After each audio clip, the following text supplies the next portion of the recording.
Allez, on vient de lui donner à boire. Et comme en plus en ce moment on peut pas le faire tous les jours, quand on y arrive, on en profite. Bon, on va voir si elle rugit toujours autant.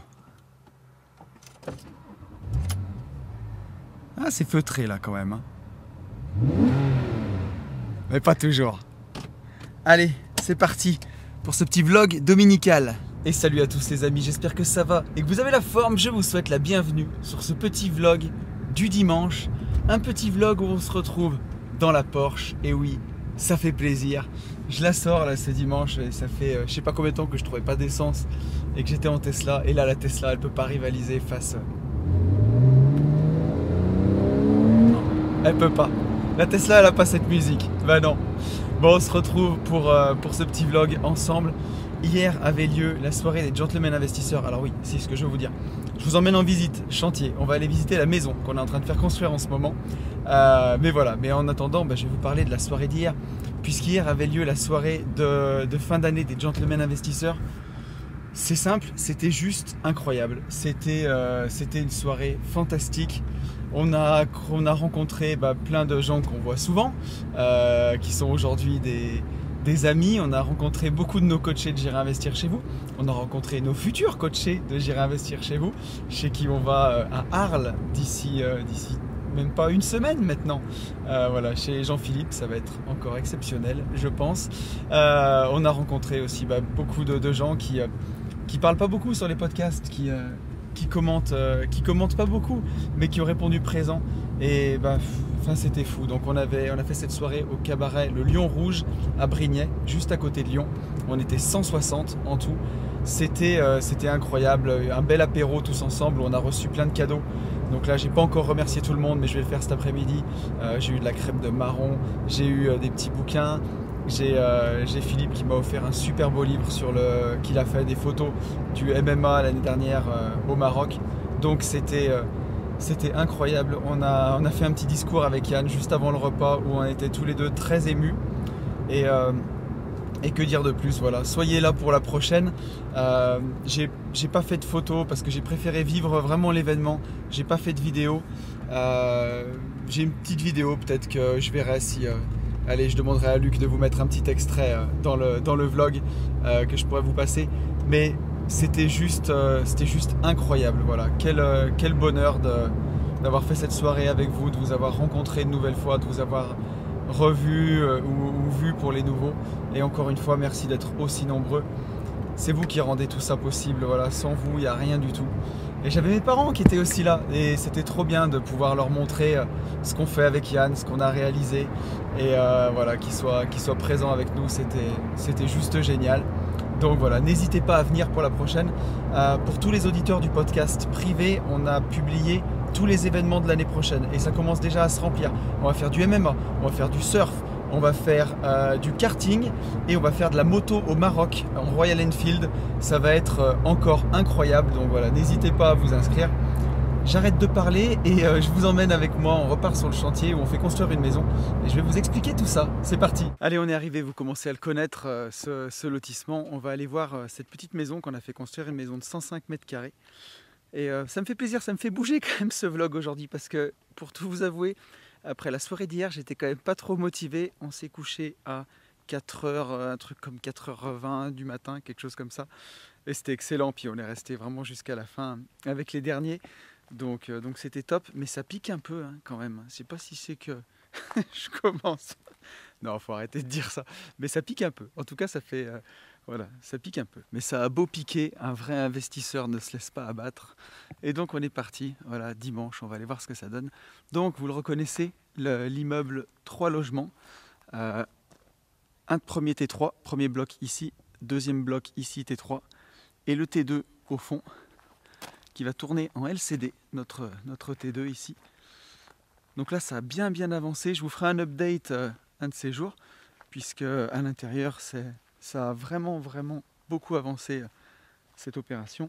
Mais la star du jour, c'est notre maison. Voilà, une maison avec un petit étage. Donc on a ici 105 mètres carrés.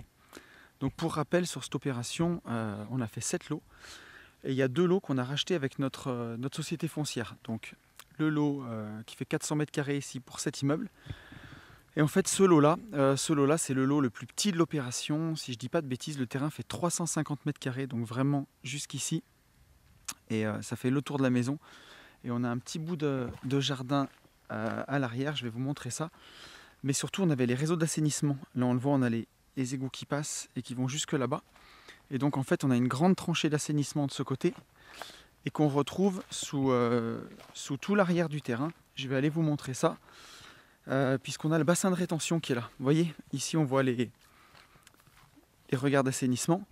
Et en fait, l'exutoire de l'assainissement est là-bas au mur, là-bas au bout du mur, à l'angle du mur. Donc, en fait, ici, voilà, on aura le jardin là. Donc ça fait, c'est petit, hein, c'est coquet, comme on dit dans les agences IMO. Les agents IMO, ils rédigent ça comme ça, maison coquette. Mais voilà, 105 mètres carrés, c'est bien suffisant. On a 3 chambres, tout le rez-de-chaussée ici. Donc on a garage ici. Ensuite en bas, on a salon, cuisine, une chambre et on a 2 autres chambres à l'étage. Allez, je suis au niveau du garage. Ici, je suis passé en grand angle pour que ce soit plus sympa. Donc là, garage, on sort du garage, ici on a un espace buanderie. Après on a la cuisine ici, avec la petite vue, bon faut s'imaginer, mais la petite vue sur les montagnes pendant qu'on fait la vaisselle. Là on a vraiment tout l'espace salon, salle à manger. Et puis voilà le jardin, donc pour l'instant bon, il y a des gros tas de terre végétale. Mais quand ils y seront plus, on a un petit jardin assez sympa. Là derrière, on va avoir suite parentale ici, avec salle de bain. Et pareil, la petite fenêtre, bon, avec ici la vue un petit peu dégagée. Bon après, on a un peu plus de vis-à-vis, mais avec les clôtures, on devrait être pas mal. Et ensuite, on a, bon l'escalier n'est pas encore posé, hein, mais on a la trémie d'escalier qui sera là, pour pouvoir monter à l'étage. Et pareil, à l'étage, on va retrouver 2 chambres et une salle de bain. Et donc en tout, on a 105 mètres carrés au sol pour cette maison. Et on voulait quelque chose d'assez sympa avec un petit peu des décrochés de toiture. Puis mine de rien, le terrain était assez petit, donc c'était pas évident d'arriver à faire rentrer une maison sur ce terrain. Et on a préféré prendre un architecte, justement, même si la maison fait moins de 150 mètres carrés. On a pris l'architecte qui nous a fait les plans du lotissement. Justement pour avoir une maison qui ait un petit peu de cachet, même si ça reste une petite maison. Donc voilà, la maçonnerie elle est entièrement terminée et on est en attente de la charpente. Et on est content de l'archi qui nous a fait un joli travail sur les volumes parce qu'on aura un premier toit sur le garage, un deuxième toit là-haut, on a un petit retour de toit juste sous la porte d'entrée et un troisième toit vraiment sur la droite. Et donc pour parler un peu chiffres, si je ne dis pas de bêtises, c'est un terrain qu'on s'est vendu 59 000 euros. On a à peu près 5 000 euros de frais de notaire, donc ça nous apporte pas loin des 65 000 euros de foncier. Et en travaux, on a eu 200 000 euros de travaux. On n'est pas loin de 2 000 euros du mètre. Donc là, j'inclus vraiment tout, hein, jusqu'à la cuisine, les VRD, la petite allée. On n'a pas terminé, on a tous les devis. Mais voilà, vraiment la maison finie, avec les clôtures, le gazon tout propre, prêt à faire emménager quelqu'un. On va en avoir pour 200 000 euros. Donc on avait 265 000 euros à financer sur cette maison. Le gros avantage, c'est que neuf, tout fini, un produit comme celui-ci aujourd'hui, prêt à habiter, ça vaut au bas mot, je pense, 330 000 euros. Après, bien sûr, on le sait que quand quelqu'un a fait un chèque en face, et peut-être même 340, je pense. Donc il y a une jolie plus-value latente d'environ 60-70 000 euros sur cette maison. Donc ça c'est assez intéressant.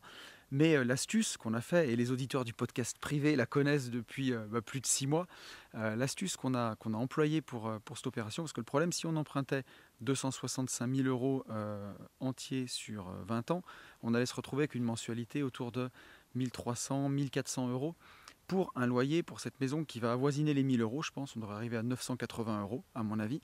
Donc, les calculs sont pas bons, Kevin. Eh ben oui, les maths sont pas bons. Donc, ce qu'on a fait, et je vais changer de bras parce que ça fait mal, ce qu'on a fait pour cette maison, c'est qu'on a emprunté une partie en crédit amortissable, 200 000 euros, ce qui fait, ça nous fait une mensualité autour de 1000 euros, donc on est à peu près à loyer égal crédit, ce qui fait que bon, on a quelques charges en plus, mais dans la SCI, on a d'autres biens où il y a pas mal de cash flow, donc là c'est vraiment un investissement patrimonial, cette maison, et on a emprunté 65 000 euros en crédit in fine, donc qu'on ne remboursera que dans 8 ans, puisque cette maison, on a prévu de la garder à peu près 8 ans et de faire un arbitrage à 8 ans, de la vendre après, pour encaisser la plus-value, justement. Et en attendant, on a contre-garanti un placement en ETF. Et aujourd'hui, au moment où je parle, on a fait un compte gagé, en fait, où on a mis l'argent dessus, et je rentre en DCA tous les mois. Donc là, j'ai pratiquement rentré les 70 000 euros, et même avec la baisse de début d'année, on est déjà en plus-value de 2 000 euros sur ce placement. Et je n'ai pas de boule de cristal, hein, je ne sais pas ce que donnera l'avenir et ce que donneront les ETF dans les 2-3 ans à venir. Ce que je sais, c'est que sur 8 ans, encore une fois, je n'ai pas de boule de cristal, mais l'histoire des marchés nous ont prouvé que dans 8 ans, normalement, on devrait être plus haut qu'au départ. Donc, au moment où on remboursera le crédit in fine, le placement qu'on a contre-garanti aura lui aussi pris de la valeur. Et plutôt que de mettre 70 000 euros d'apport, ça m'aura permis de faire travailler ma trésor. Donc c'est une astuce qui est, je trouve, assez sympa. En tout cas, on essaye, on vous fera un retour. Rendez-vous dans 8 ans pour voir si c'était une bonne idée ou si c'était une mauvaise idée. En tout cas, nous, on pense que c'est une bonne idée. Ça fait un invest qui est patrimonial, ça fait de l'argent qui est placé aussi en bourse, et ça, on aime ça, nous, la bourse, qui est placée sur les marchés financiers, qui est bloquée pendant 8 ans, qu'on ne peut pas toucher, donc qui va, selon toute vraisemblance, faire des petits. Et avec un arbitrage à 8 ans, non seulement on aura la plus-value sur le placement financier, on va encaisser aussi la plus-value sur la maison. Donc ce sera intéressant. C'est un investissement qu'on a réalisé dans notre SCI patrimonial, celui-ci. Et pourquoi aussi une revente à 8 ans? Pourquoi on ne l'a pas revendu tout de suite en promotion? Moi j'aime bien faire ça, j'aime bien construire, avoir une période d'amortissement de la maison, donc la mettre en location et la vendre qu'au bout de 5-8 ans. Ça permet, parce que pour moi je trouve que c'est dommage, le plus gros du travail en fait c'est négocier le foncier, trouver le foncier, faire construire et vendre tout de suite. Après c'est mon avis, mais je trouve que ça fait faire beaucoup d'efforts pour se séparer du bien tout de suite. Et on va refilmer la maison derrière. Et je trouve que c'est un peu dommage d'avoir fait tous ces efforts, tout ce travail de construction pour tout de suite se séparer du bien. Alors bien sûr, il y a une belle plus-value, mais par contre, quand on fait ça, elle est assujettie à TVA sur le prix total. Donc on va déduire toute la TVA des travaux, mais voilà, ça vient manger quand même un petit peu de la marge. Et on ne bénéficie pas de l'amortissement qu'on peut avoir pendant 5, 6, 7, 8 ans. Moi, en tout cas, c'est mon raisonnement. Je me dis que entre 8 et 10 ans, les biens, ils vieillissent pas beaucoup. Les cuisines, elles sont souvent encore dans le coup. Les salles de bain, elles sont encore dans le coup. Et quand on arbitre ce bien pour de la résidence principale, là, ça va être loué pour de la RP. Et ensuite, ça sera vendu à des gens pour leur RP. C'est pas un produit pour investisseurs, une maison comme ça. Donc pour les gens, ils ont souvent juste peut-être un petit coup de peinture à remettre ou une cuisine à changer ou quelque chose comme ça. Mais ce n'est pas des gros travaux. Donc c'est des maisons qui gardent vraiment bien leur valeur au bout de 7-8 ans. Et au bout de 5 ans, on échappe justement à la TVA. On peut encaisser la totalité de la plus-value. Bien sûr, on ne peut pas déduire ces travaux, il ne faut pas rêver quand même. Mais financièrement, c'est quand même plus intéressant. Donc voilà, c'est un calcul à détailler encore une fois, mais je pense que ça vaut le coup. Et voilà, en tout cas j'en ai terminé avec cette maison. J'espère que ça vous aura plu. Je vous filmerai les updates quand elle aura continué à pousser, qu'elle aura sa belle toiture et ses belles fenêtres. En tout cas c'est des beaux produits, ça fait plaisir de voir que ce soit l'immeuble là ou la maison, les voir grandir et rentrer dans le patrimoine, c'est vraiment cool. J'espère que cette vidéo vous aura plu. Si vous étiez à la soirée d'hier, encore un grand merci. Si vous n'étiez pas, mais qu'est-ce que c'est que cette histoire? Il faut venir l'année prochaine pour nous rencontrer.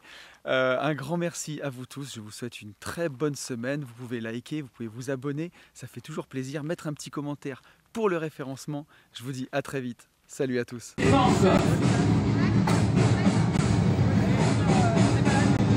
Jeune homme, attention, choisissez bien la dernière personne qui va me rejoindre.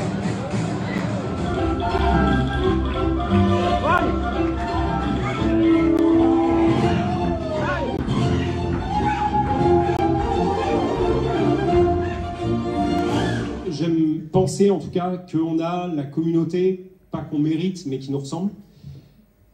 Et ce soir, bah, c'est sûr, quoi. Voilà. Je suis sûr, convaincu qu'il n'y a que les gens qui me ressemblent énormément.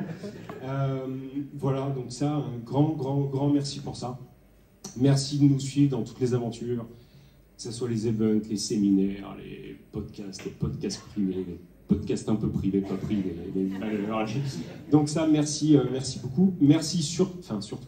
Ouais, enfin, en grande partie, je vous promets qu'il faut vraiment nous suivre et il faut nous supporter toute l'année, le jour, la nuit. Donc un grand merci à nos chers et tendres. Il faut nous supporter vraiment, on est relous. On a beaucoup d'idées et en fait on ne peut pas s'empêcher d'en parler entre nous, mais aussi d'en parler à nos femmes qui nous supportent. Donc un petit mot aussi. Voilà, un grand merci à elle. Merci à tous les gens qui nous suivent aussi au quotidien. Donc nos conseils, je pense aussi à Sacha, à Pierre, enfin tous les gens voilà, qui sont au quotidien avec nous. Mention spéciale à Maître Cos, je crois qu'il y a une ligne téléphonique qui est dédiée aux gentlemen pour les questions hebdomadaires. Donc voilà, un grand merci infiniment. Voilà. Bravo.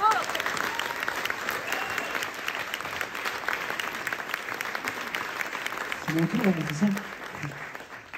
J'ai pas préparé grand-chose. Je voulais juste dire que Yann, ce qu'on a vécu tous les deux depuis maintenant 2 ans et demi, ça fait 3 ans qu'on se connaît en fait, à peu près. Ça démarre de pas grand-chose, juste de se dire qu'on avait un rêve tous les deux, c'était de vivre l'indépendance et de plus avoir de patron, ni de salarié, et puis de pouvoir vivre vraiment la vie qu'on voulait. Puis quand on l'a atteint, on s'est retrouvé un peu tout seul, donc on s'est retrouvés, et puis on avait cette passion, cette envie de partager. Et puis voilà, un confinement, on ne dit plus le gros mot maintenant, mais un enfermement forcé et un podcast qui naît, qu'on enregistrait, il faut voir ça, dans notre petit bureau, avec un petit micro premier prix d'Amazon, et puis des gens qui nous écoutent petit à petit, puis qui partagent entre eux, et c'est juste ouf, quoi.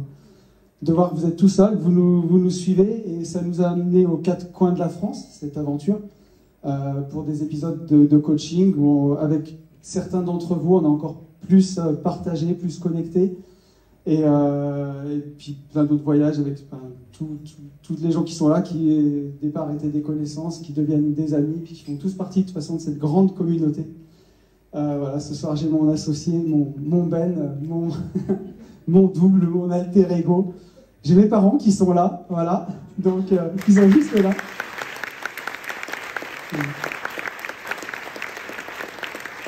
Mon papa qui est un sacré entrepreneur et qui m'a donné un virus à la retraite maintenant. Qui nous a amené sur le premier J'ai investi. Ouais, le tout premier. Donc merci, ça part aussi de vous, du coup. Le premier vol, c'est lui qui nous a... C'est ça, qui nous a emmené à l'aéroport. Il y a Hello, je sais pas, elle est où Hello? Elle est là. Hello, ma chérie, ma compagne qui me supporte aussi des fois dans toutes mes idées. Et j'en ai toute la journée et même la nuit parce que ça s'arrête jamais. Et l'année prochaine, on a encore plein de choses qu'on a prévues pour pouvoir partager avec nous. Donc n'hésitez pas à venir nous voir. Mais voilà, en tout cas, cette soirée, c'est la vôtre. Je parle d'encore trop. C'est le vice du podcast, ça. Enlevez-la moi. Mais en fait, cette soirée, c'est la vôtre. Si vous n'étiez pas là, il n'y aurait rien. On n'est pas sur scène, on serait juste des investisseurs, peut-être dans notre coin, partager nos galères avec nos femmes et avec nos associés. Et là, on décide de les partager avec vous, les joies, les réussites. Et vous tous, on vit quand même parfois un peu dans la sinistrose, mais c'est un virus qui, j'ai l'impression, nous atteint tous, pas trop, tous ceux qui sont là. Et vous prouvez tous au quotidien que c'est possible. Et je vous confirme, c'est possible. Et voilà. Pour ceux qui commencent, c'est encore largement possible. Et encore, voilà. Merci à tous. Merci d'être là. Merci, bonne soirée.